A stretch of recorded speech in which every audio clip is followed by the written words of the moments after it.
जब हज़रत इमाम हुसैन के सर अक़दस को ये खूली अपनी नोके नेज़ा पर लेकर के इब्न ज़ियाद के दरबार में पहुंचा तो उसका तख्त शाही सजाया गया, महल सजाया गया। ये जालिम खुशियां मना रहे थे कि हमने बागी को शहीद कर दिया है। माज़अल्लाह, किसको बागी बोला?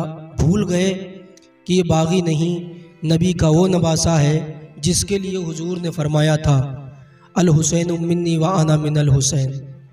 ये खुशियाँ मना रहे थे और तरह तरह की बातें हज़रत सैयदा ज़ैनब से कह रहे थे। जब यजीदी काफ़िला इब्न ज़ियाद के यहाँ पहुँचा तो आपका सर अक़दस एक तश्त में रख दिया गया। तश्त में इब्न ज़ियाद के करीब रखा गया तो इसने एक छड़ी उठाई और उठाने के बाद में हज़रत इमाम हुसैन के लबों पर बार बार मार रहा था, सर के साथ बदतमीजियाँ कर रहा था। एक सहाबी थे ना जिन्होंने देखा, जिनका नाम हज़रत ज़ैद बिन अरक़म है। उन्होंने जब देखा तो उन्हें जलाल आ गया और कहने लग गए कि ए इब्न ज़ियाद, तू जानता है ये किसका सर है? मैंने बारहा हुजूर सल्लल्लाहु ताला अलैहि वसल्लम को इन होठों को चूमते हुए देखा है, इनके गले को बोसा लेते हुए देखा है, इनको सीने से चिपटाए हुए देखा है, इनके रुखसारों को बोसा लेते हुए देखा है। ऐ इब्न ज़ियाद, तू जानता है तू किन होठों के साथ में गुस्ताखी कर रहा है? ये वही होठ हैं जिनको हुजूर ने चूमा है। कुछ शर्म कर। जब ये जुमला ज़ैद बिन अरक़म ने कहा तब इब्न ज़ियाद को जलाल आया तो इब्न ज़ियाद गुस्से में लाल हो गया और कहने लग गया कि अगर तुम नबी के सहाबी ना होते, अगर तुम सहाबी रसूल ना होते तो मैं अभी तुम्हारे सर को कलम कर देता। हज़रत ज़ैद बिन अरक़म दरवाजे के बाहर आए और सारे कूफा वालों को इकट्ठा किया। कूफा वाले भी डरे हुए, सहमे हुए कि यजीद के बारे में कुछ भी कहेंगे तो मारे जाएंगे। उनसे ये कह रहे थे हज़रत ज़ैद बिन अरक़म रज़ी अल्लाह ताला अन्हु और इब्न ज़ियाद से कह रहे थे, अगर तू सहाबी रसूल का तुझे इतना बड़ा अदब है तब तू नवासे रसूल को कभी शहीद ना करता। हज़रत ज़ैद बिन अरक़म तमाम कूफा वालों को ये खिताब कर रहे हैं और इब्न ज़ियाद भी सुन रहा है, गुस्से में लाल है लेकिन कुछ नहीं कर सकता, कुछ नहीं कर पाया।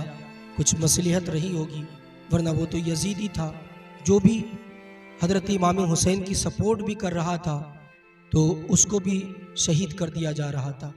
कई ताबई ने अपनी गर्दनों को कुर्बान किया हज़रत इमाम हुसैन की मोहब्बत में।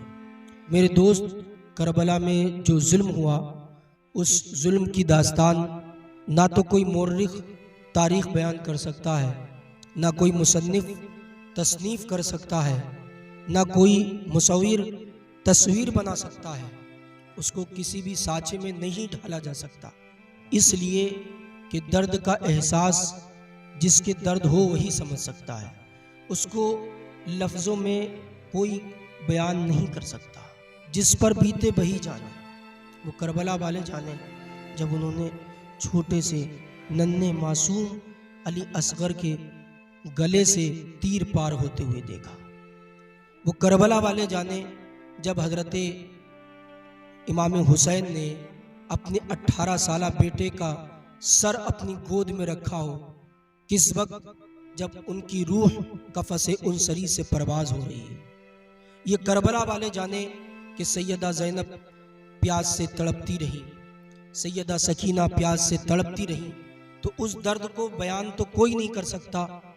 बस जिसके पास जितने अल्फाज हैं वो अपने अल्फाज को बयान कर देता है, वरना कहाँ से अल्फाज आए कि उस तारीख़ को लिखा जाए, उस दर्द को बयां किया जाए। हज़रत ज़ैनुल आबिदीन रज़ी अल्लाह ताला अन्हु की जब हिस्ट्री का मुताला किया जाता है तो पूरी हिस्ट्री में कहीं पर मैंने नहीं पढ़ा कि हज़रत ज़ैनुल आबिदीन रज़ी अल्लाह ताला अन्हु मुस्कुराए भी हों।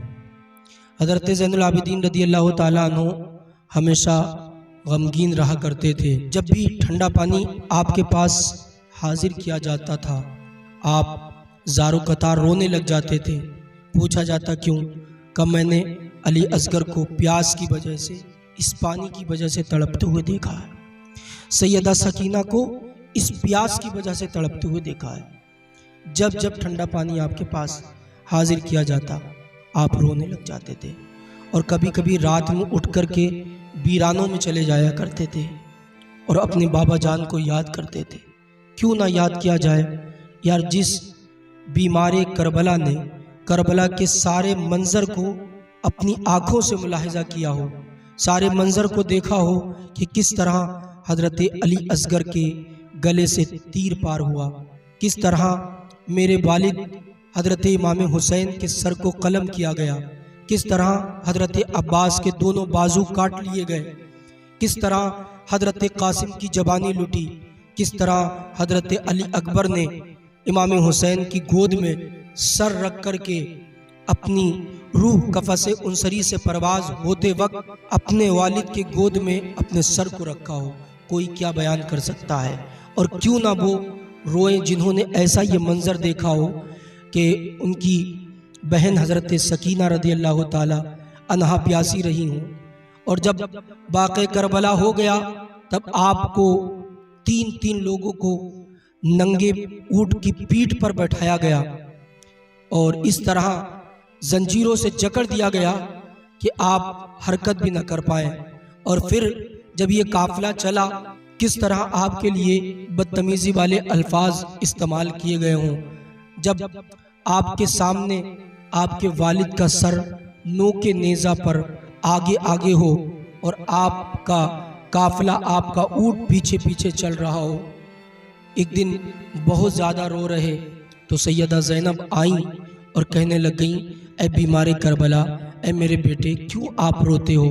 तो कहने लग गए, फूफी जान, बहुत शिद्दत से तकलीफ़ है।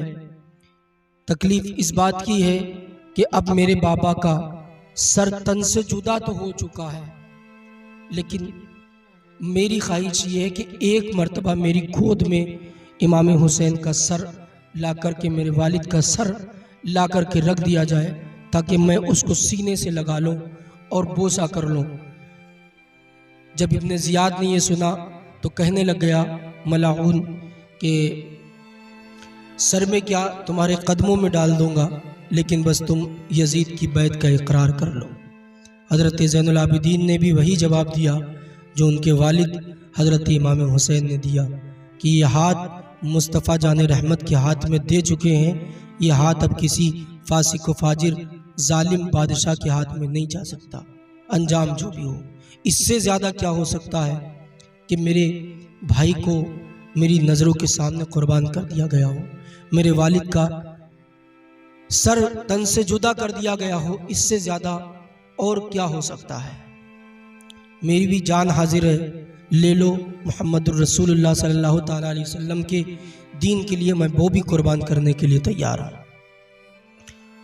तो हर वक्त हज़रत इमाम ज़ैनुल आबिदीन रदी अल्लाह ताला अन्हु रोया करते थे। कभी कभी जंगल में भी चले जाते थे और फिर आप वहाँ पर जाकर के अल्लाह की तस्बीह व तहलील बयान करते थे। हर वक्त आप जब भी ठंडा पानी आता आप रोने लग जाते थे। करबला का मंजर सिर्फ इमाम हुसैन का सर कलम हो जाने के बाद इन्होंने जुल्म की ज़्यादती को कम नहीं किया, इन्होंने ज़्यादतियाँ कम नहीं की। खैमे के अंदर घुस गए, सैयदा ज़ैनब के पर्दे को पामाल करने की कोशिश की। सैयदा ज़ैनब ने कहा कि तुम किसके पर्दे को पामाल करना चाहते हो? उस नबी की नवासी की जिस नबी ने हातिम ताई की बेटी को भी पर्दा उड़ाया, उस नबी की नवासी को जिस नबी का तुम कलमा पढ़ते हो। हजरत सैयदा ज़ैनब ने ये जब खिताब किया तो वो मलाउन खामोश हो गया, लेकिन उसका इस पर कुछ असर ना पड़ा। हजरत ज़ैनुल आबिदीन के बारे में जब पूछा तो हजरत ज़ैनुल आबिदीन का नसबनामा बताया गया तो कहने लगा कि इनको भी कत्ल कर दिया जाए। कुछ मसलियत की बिना पर यजीद का हुक्म नहीं मिला, इसलिए कि यजीद मसरूफ़ था ढोल तमाशे बजाने में कि हम जंग फतेह कर चुके हैं, लेकिन वो जानता नहीं था जीत करके भी हार गया और हुसैन शहीद होकर के भी जीत गया।